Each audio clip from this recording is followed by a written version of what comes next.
wan jógee Mbumba tam bu mu ñëwee moom nitu yàlla la sëriñ la donc téereem la yore ak taalibeem di jàng rek loolu mooy liggéeyam léegi nag Jolof mu amoon histoire foofu ba mu disloqué njaay yi commencé di dem un peu partout. Bakel xam nga njaayeen yu may doon wax ñoom ñoo fi nekkoon ak seen géwél ak seen kuur léegi nag tubaab yi ñëw tàmbu tubaab yi ñëwee ñu laajte fii naka la tudd njaayeen yooyu dégguñu woon tubaab buur bi ne géwél yi bakk leen ma tur boobu moo dem ba di ñu koy dagg di ko dagg ba nekk Bakel ba nekk Bakel léegi. économie Bakel mu ngi ci agriculture mu ngi ci tuuti élevage pêche bi pratiquement boobu dafa dee parce que dex gi amul dara ak commerce bi. programme bi mooy dem benn bërëb bu mag bu ñuy wax Fort Faidherbe fa la ñuy njëkk a dem suñu jógee foofu am na benn pavillon bu ngeen di seen fale foofu mooy pavillon René Caillé même suñu fa demul dinañ visiter tour yi balaa tour yi dañuy jaar fu ñuy wax cimetière mooy armeelu soldaaru tubaab yu gaañu Bakel après nag ñu yéeg dem ci tour du Bon aux Singes buñ fa jógee dañuy jaar Gundeyni benn quartier la benn partie la ci ginnaaw Gidimpale sooy dugg Bakel léegi nag suñu yéegee dem ba ci comment on appelle ça partie xeer boobu foofu côté montagne sacrée foofu lañ doon xarafal xale yu góor yi.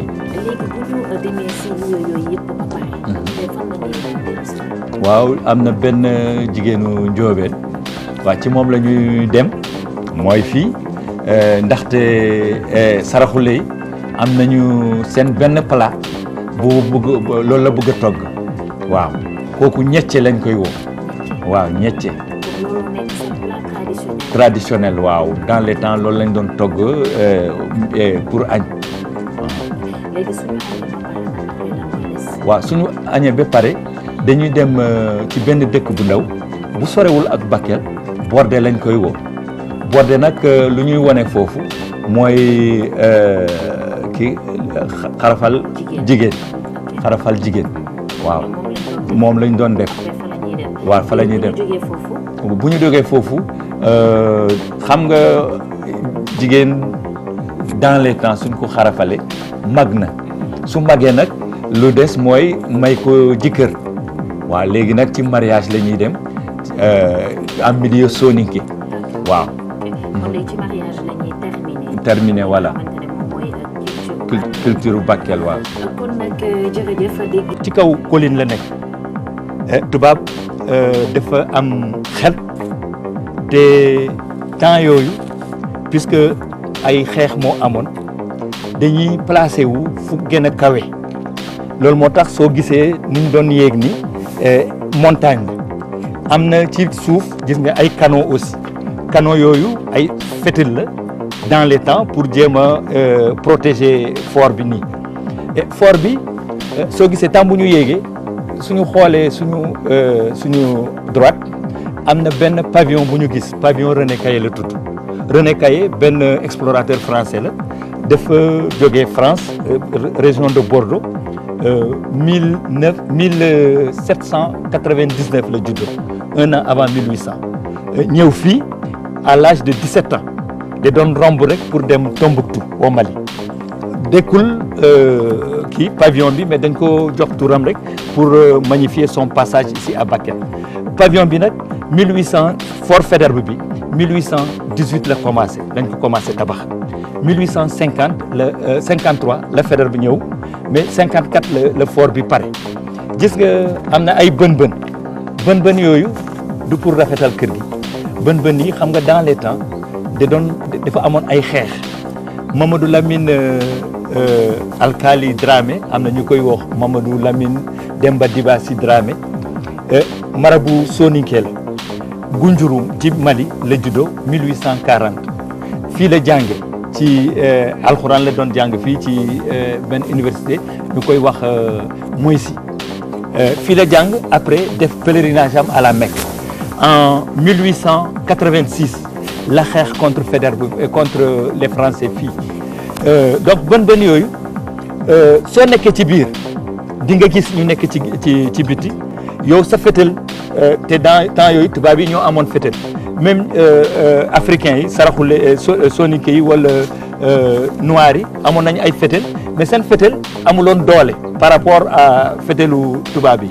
donc ñoom fi lañ nekkoon ci biir di leen viser di leen rey alors que ñale pour ñu jot leen vrai problème donc lii la ñu mën a wax ci Fort Faidherbe bi. mais bu ñu xoolee tabax bi bu ñu xoolee niñ ko construire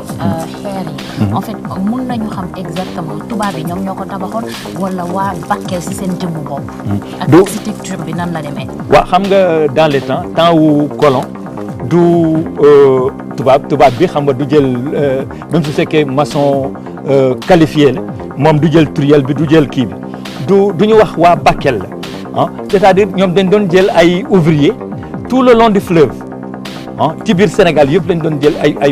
ay maçons qualifiés indi leen main d'œuvre bi c'est sur place que dañ ko doon jël di tabax nag ñoom ñoo nekkoon concepteurs yi ñoom ñooy architectes yi mais pour ce qui concerne kii bi tabax bi waaw sénégalais yi africains yi nit yu ñuul yi ñoo ko def. léegi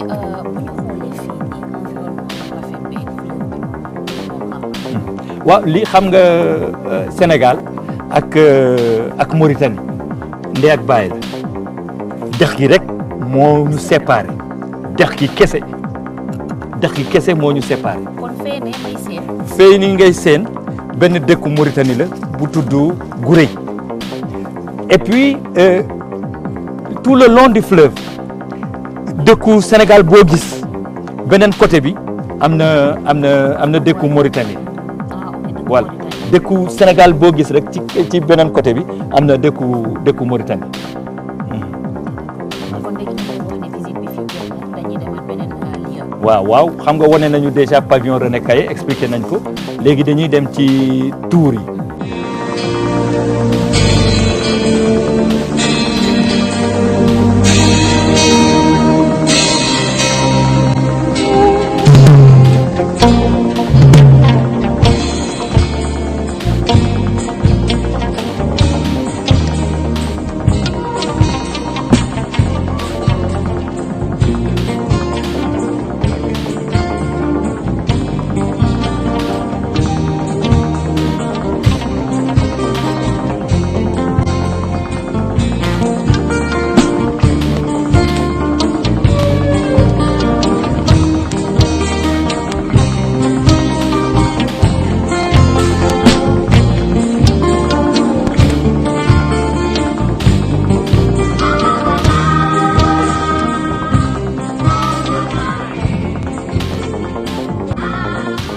léegi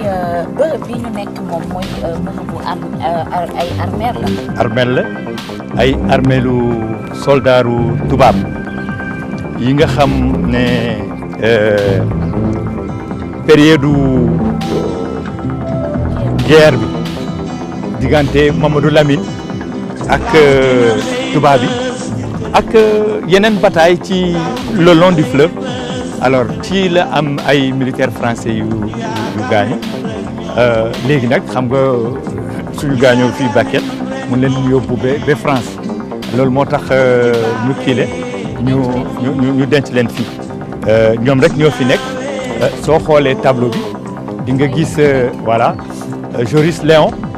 mooy dañuy def tourisme mais Joris la y a Bertrand 54 gis nga de y a Bertrand soldat la donc cimetière bi dafa fees ak ak ay soldats yu waay mais soldats militaires français ñu bare nag du guerre bi moo leen rey xam nga période boobu feebar yi malaria ak yeneen ni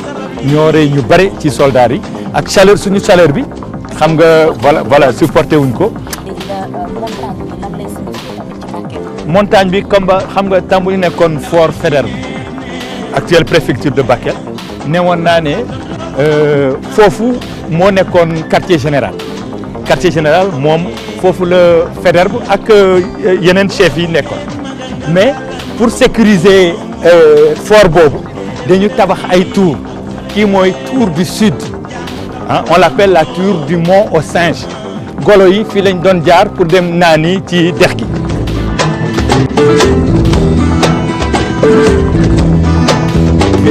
àll bi lañ doon jóge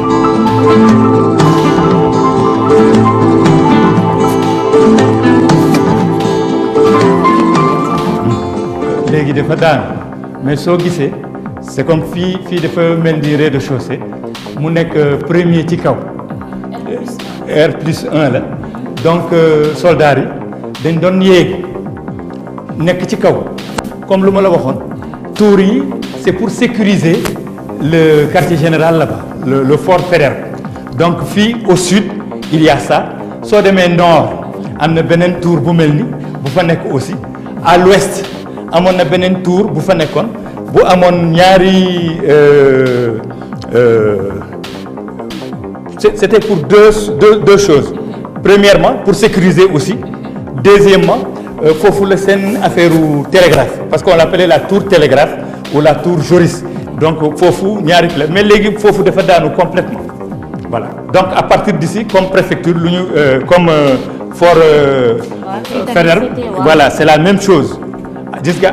tous les coins dafa am ay meurtrières donc gis nga ñoom dañuy gis ñu nekk ci ginnaaw ci biti mais ñu nekk ci biti duñ leen gis de telle sorte que ñoom mën nañ fi tirer rey wala kenn du leen gis ensuite ils sont bien protégés voilà tout le long à l'intérieur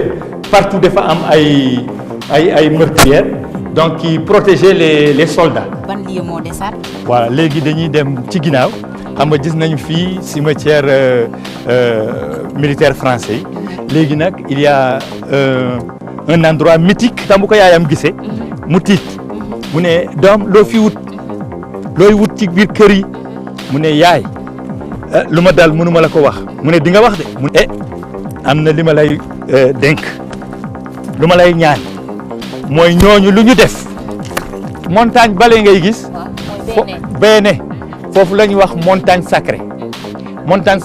foofu lañ doon yóbbu xale yu góor yi ensuite foofu lañ leen doon xarafal téeméer lañ woon téeméer yooyu nag dañ leen xarafaloon ensuite ñu nekkoon ak seen baawo mooy c'est le chef spirituel moo leen di aar ci bët yu bon yi ak gémmiñ yu baaxul aussi donc ñu doon promenade un jour ñëw fii ci xeer yi fale foofu la Dakar bi nekkoon mu amoon ay doom yu rëy yu ngande alors léegi nag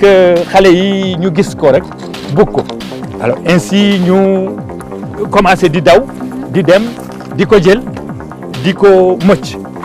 tam buñ ko màccee nag wàcc 99 ñoom ñoo ko mëcc ensuite ñu dee. kon nag léegi fii lañ leen denc. waaw fii lañ leen denc côté yi ci xeer yi ba côté bale amoon dans les temps ci montagne bu ma wone fale la montagne sacrée daawoon nañ def ay journée culturelle parce que journée culturelle Bakel la commencé du côté bi mais beneen côté bi voilà alors et place boobu actuellement festival Djida foofu lay def 3e journée festival foofu la koy def te place boobu dañ ko woo léegi place Bokar Sissoko donc dañu bëggoon mu nekk une suite logique après le Tamarinier ñu wàcc ñëw fii fu ñu denkaane kii julli ñu gis ko. sama gaañaangi doomu Afrika mbër la kaamil yàgg dina daani ci géew kenn du ko jam naani nena la sama gaaña ana sutura bi fi ñoom maam bàyyi bërëb bu ñu nekk Bundeyni la tudd Bundeyni nag ci ginnaaw Gidimpale la nekk Gidimpale mooy quartier bi ngay njëkk a jot soo jógee Koungheul mooy dëkku sëriñ yi fale Tanjigora ji soo duggee Bakel ci Bundeyni ngay njëkk a jot Bundeyni nag gis ngeen garab bu ñuy gis nii garab boobu dafa kéemaane ndaxte ndox nawet day yéeg ba ci kawam ba di ko couvrir mais su génnee day denc toujours feuilles xob yi toujours couleur verte bi lay am de tout temps léegi nag place bi la ñuy wone la ñuy wax Bundeyni nee nañu nag am na benn génie bu fi nekk bu jigéen bu ñuy wax Penda loolu moo tax ñu koy woo puisque bërëb bi Bundeyni la tudd ñu koy wax Penda Bundeyni dans les temps xale yu jigéen ñi dañ doon cotiser ñii di indi soow ñii di indi suukar ñii di indi kii dugub ñu def caakiri ak seen soow ñu dem fale fu ñu jógee ni léegi foofu dafa amoon ay benteñe yu ngande foofu lañ doon dem depuis ay ngoon di fa fecc ba waxtu bi nag suñu lekkee ba pare dañuy am benn lekket boobu dañ ci def wàllu borom ndox bi wàllu penda suñu ñëwee nag dañuy sànni lekket bi ci biir ndox bi ci lu ñu wax lekket bi day dugg ci biir te dara du laal soow bi day dem Penda jël wàllam ensuite ñoom ñu feccaat encore ñibbi gis ngeen place bale feene ci digg bi foofu tam dañ koy dafa am benn affaire bu doy waar foofu tam am na benn xeer am na ñi nga xam ne nee nañu laalul fond ndox bi ci kaw la nekk kenn mënu ko vérifier mais xeer boobu mois d'avril rek lay génn loolu moo tax ñu koy woo pierre d'avril mois d'avril rek la pierre bi doon génn alors donc kooku tam ci place bi la. pour ñu résumer rek fii ñu nekk nag gis ngeen garab bi ci ginnaaw maanaam mooy garab bi nag bi ñu sañcee dëkk bi ba léegi nii la mu samel nawet nag ndox mi day fees ba muur ko waaye du tax mu yàq du def dara du wow waaye nag nee nañu nag am na benn borom dëkk bi borom rab bi maanaam jigéen la mu ngi tudd rek Penda nag moom moo fi nekk jigéen ñi dañ doon defar ay caakiri jóge ca bente ñeña ñëw fecc indil ko wàllam day dem ba ci suuf na ndox mi du ko laal nee nañu tamit nag am na benn xeer boo xam ne mois d'avril rek lay génn xeer boobu heure boobu lay tëmb ci kaw nit ñi gis ko période bi nag nekk fi waaye tamit am na lu kéemaane ci géej gi gan lu fi sam comme te nag gan lu yeewi béy kon du ma laal ndox mi dañu def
fii ci suufu mairie bu Bakel lañ nekk fii espèce u embarcadère la gaal yi ngay gis yëpp pour traverser la dem côté bale Mauritanie la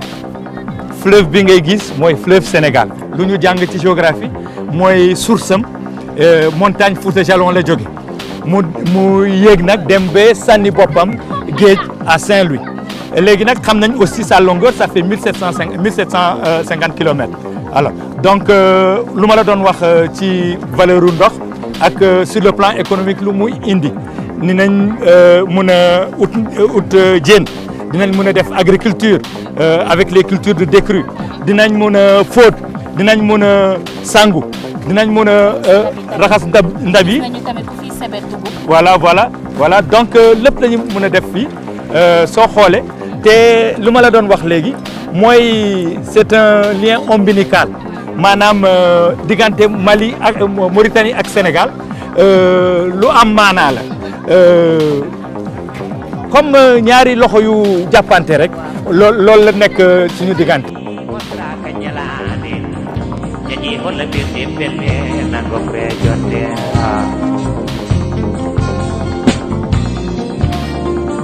Para majira morelo jamaro Benyo gana Yom kite uga berne marodi Kar molo jambaro Kar nyabo dokoma Jambaro tankuma tanno hore mu Benyo gana samaria molo barongo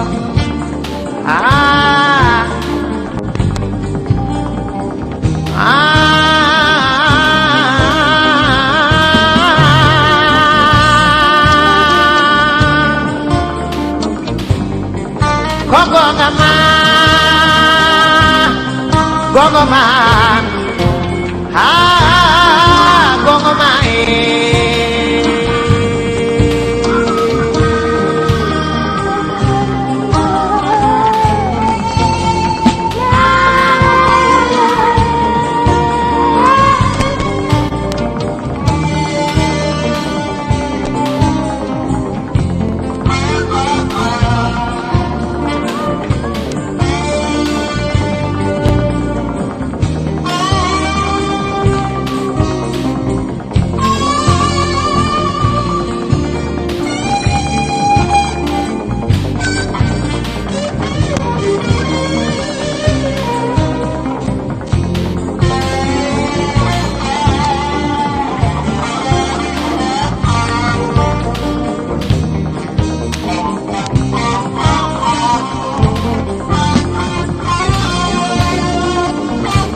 comme niñ leen ko waxee woon rek sànq fekk tey nag sama njaatige mu togg ñu bëggoon rek nga wax ñu tey ban plat nga ñu toggal plat traditionnel bi nga xamante ne moom nga togg nu mu tudd ci Saraxule. plat bi ci Saraxule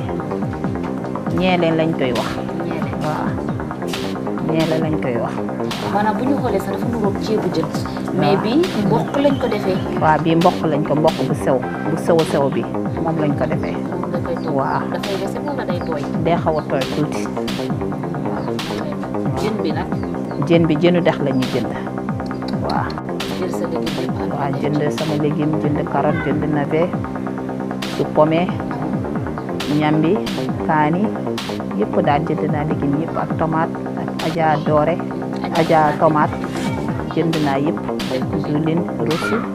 waaw. kon diwlin ngeen koy toggee même bu njëkk ba. waaw même bu njëkk ba diwlin am na xam nga yu njëkk yi suñu maam yi boobu tak karité la ñuy toggee waaw bokk nag léegi suñu jamono bi waaw boobu te dañuy togg karité moom ci lañ yëpp la ñuy utiliser karité donc koy diwoo di toggee di fajee sa doom yëpp. mais tey bu ñu ñëwee si jigéenu Bakel yi. waaw te yow nga bokk si lan mooy seen activité fii yéen jigéen ñi ci lan ngeen di yëngatu. ñun jigéen ñi fii daal yëngatuwuñu dara parce que daal suñ dëkk bi dañoo nekk dëkk coono trop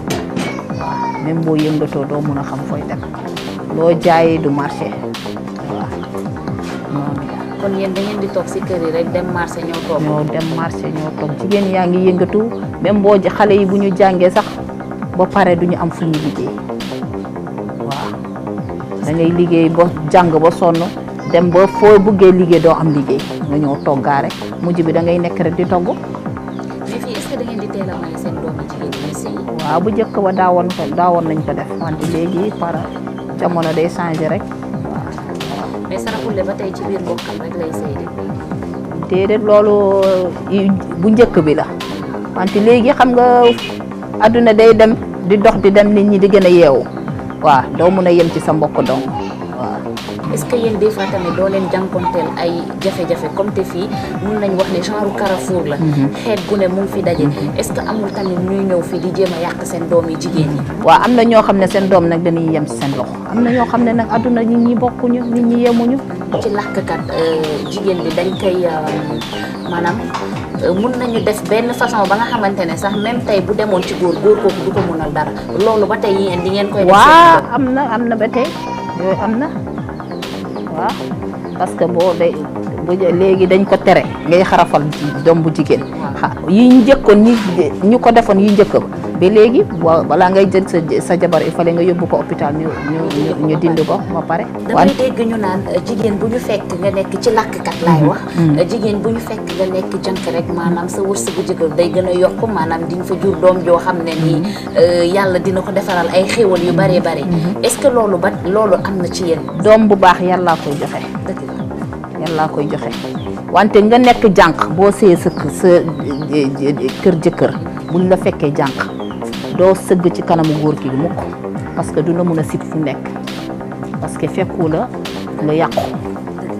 waaw fu ngeen mënta taxaw daal moom du mun a sëgg ci sa kanam. léegi yéen bu fekkee parce que yéen boo leen di préparer mariage bu fekkee ku jigéen ki day sëy maanaam weerum yàlla.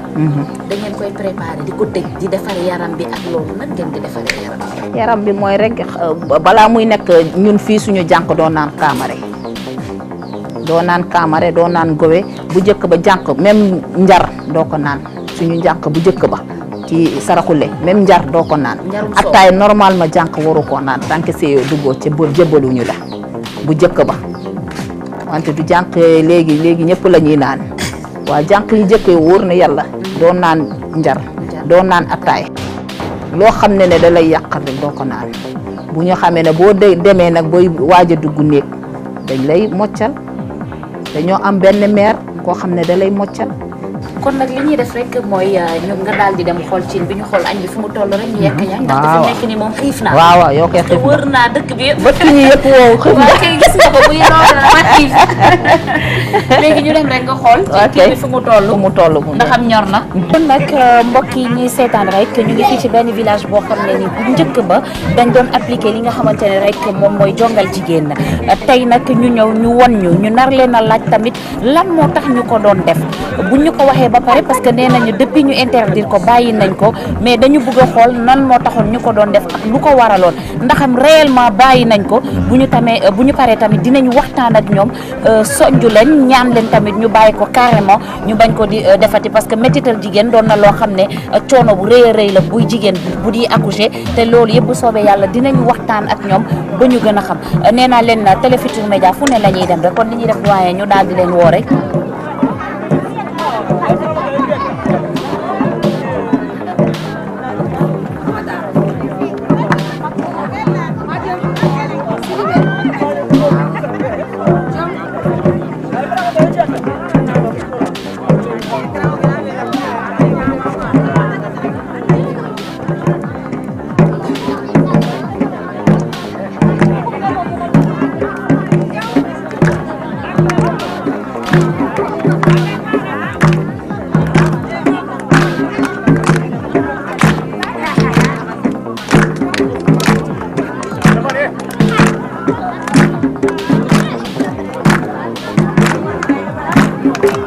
Maka keren kati yo solima menka maka keren kati yo silatale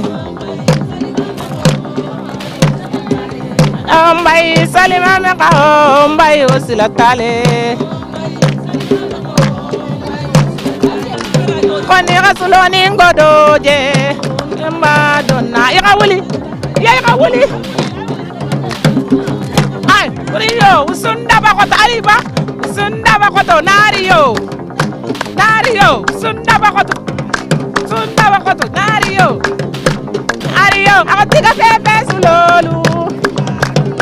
yakasuloo ni sanooje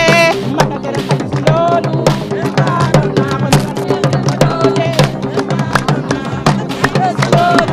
lu ñu wone ni cosaan bi nga xam ne commencé woon na di réer léegi nag TFM ak ñu bare ñu ngi fexe ba suñu cosaan bañ a réer voilà lu ñu wone ni mooy maalo yilima la ñuy wax suñu joxee xale yi lu ñu sol nii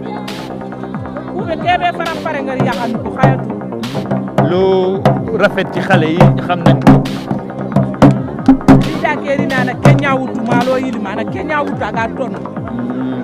bon dafa am espèce u génie voilà boobu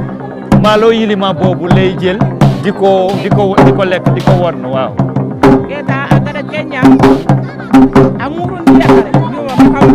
yo kenyante atinke ñaxande ke alla gana dunge ke bidanta ke malo yili malkam itanda kam ko ñana voilà xam nga mooy affaire Ouagadougou rek la histoire Ouagadougou avec un monstre qui voulait coûte que coûte à chaque fois xale bu gën a rafet mu jël ko won ko voilà léegi nag am na benn xale bu jigéen bu ñu ciblé kooku ku ko war a takk nee na moom jabaram kenn du ko lekk waaw kenn du ko lekk waaw yo kundu ñani andar ya are agana ñi bakka are ke are ni kundu o gada ko yo are ni kundu ñagaati yo ana kire berati anda du gidi yo anne ñan do tini ado kan waaw ñu ne monstre boobu nu ñu duggee ñoom noonu la monstre bi di duggee waaw su duggee nag ba ñëw ci place bi day yëngatu léegi wurus mooy daanu ci yaram bi ñu daal di résumé rek li nga xamante ne suñu yaay bi loolu la wax ci Soninké nee na jigéen bu wasinee mu nekk doom bu jigéen buñ ko ngéntee ba mu am 2 semaines ci 2e semaine bi nag lañ doon jongal jigéen xale bu ndaw bi liir bi suñ ko jongalee ba pare dafa am benn ngemb boo xam ne moom lañ doon ngembee xale bi waaye nag tamit dañuy sauvegarder xale bi pour bés bu ko góor buggee yegg ci kawam bu boobaa kenn du mun a yegg ci kawam bu demee nag ba màgg ba nekk njàkk daal di am ay 10 ans 11 ans ba 14 ans ci la ñu koy soppi maanaam génnee ngemb bi daal di koy solal yére bu weex defaral ko li ngeen gis ci bopp bi waddu sër bu jaune daal di koy defaral tamit sëru lépp bi cuub bi ci suuf nii nag ñoom ci lii la ñuy feetoo mariage duñ ko feetu si lii la góor ñi ñëw taxaw ñu xool ci jànk yi ñu tànn kenn ki nga xamante ne yow kooku nga bëgg mu nekk sa soxna nga daal di koy teg si sa mbagg wër ak moom def ak tuur bi bu boobaa ñoom dinañu xam ne yow kii nga bëgg ci jour boobu la ñuy takk sëy bi.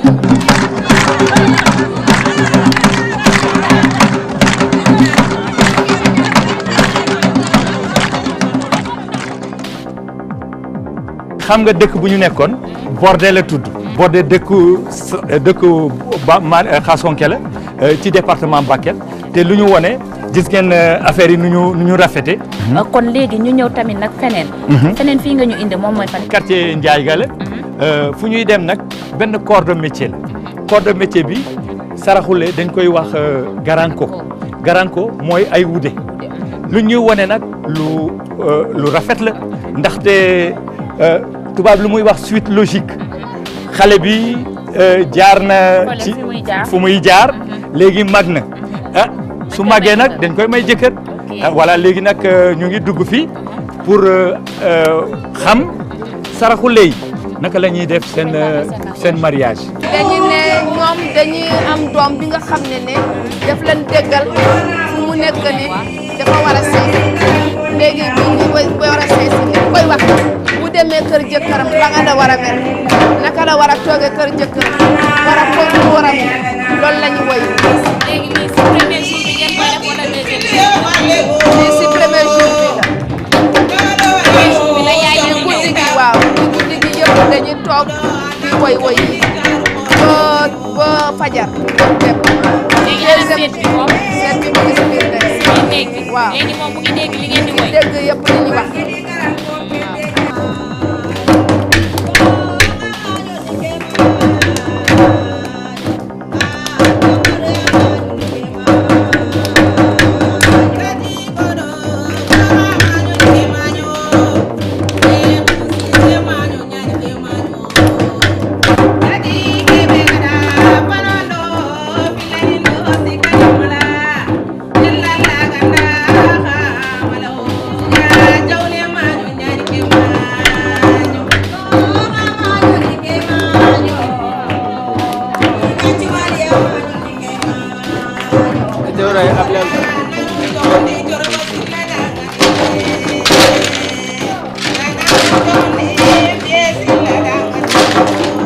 gannaaw ñoom bi ñu woyee ba pare ci premier jour bi léegi lan la ñuy defaat deuxième jour bi. deuxième jour bi dañuy dem kër jëkkër gi. dem bënn nëpp bi. wax ko ne wax ak jëkkër ji. waxal jëkkër gi. yow da nga war a am jabar. jabar bi nga xam ne génnoo ko. sa yaay génnu ko. sa baay génnu ko. te li ngay def ni da nga fekk say waajur def ko. te nga xam li nga war a def ànd ak sa jëkkër jabar bi. waaw loolu la ñuy dem wax ko jëkkër gi. ok léegi loolu la ñuy def. te ay famille la ñaari famille la nga bañ a yàq suñu diggante. kuraba ñaani kuraba ñaani kuraba sudi ko dañaani kuraba kuraba ñaani kuraba sudi ko dañaani kuraba kuraba ñaani kuraba sudi ko dañaani kuraba kuraba ñaani kuraba sudi ko dañaani kuraba kotanta ñana kotagale kuraba kienta baka kiema kuraba sudi ko dañaani kuraba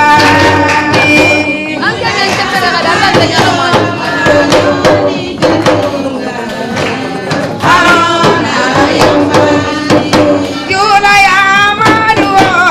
galanta damanyo Yuna ya madu Yuna ya madu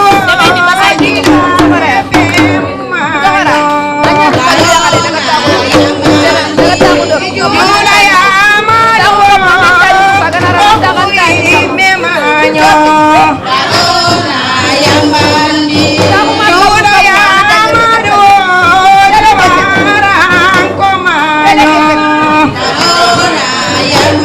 léegi jël ngeen seet bi ñëw na léegi seet bi dugg na kër jëkkëram fan la nekk. mi ngi si néegu gorom bi. kon yéen bu ñëwee néegu gorom lay dal. waaw. bu mu après bu paree ba mu dem ba mu guddi ndax ñii dañu war a toog ne seet gi toogal sa biir kër bu ñu la doore nga bañ a dem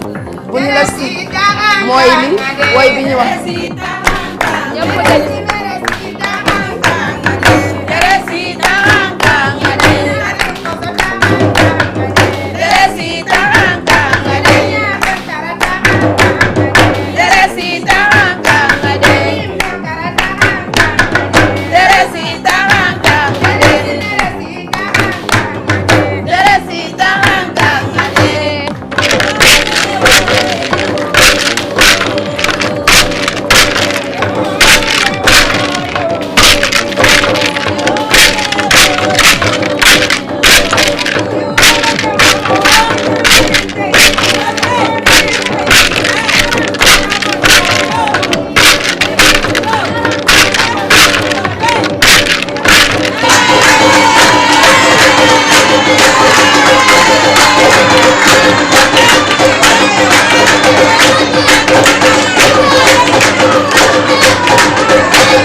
xale ñëpp gis nañ seen bopp jaajëfal nag sama caméraman kooku di Ahmed Niang ma fàtte tamit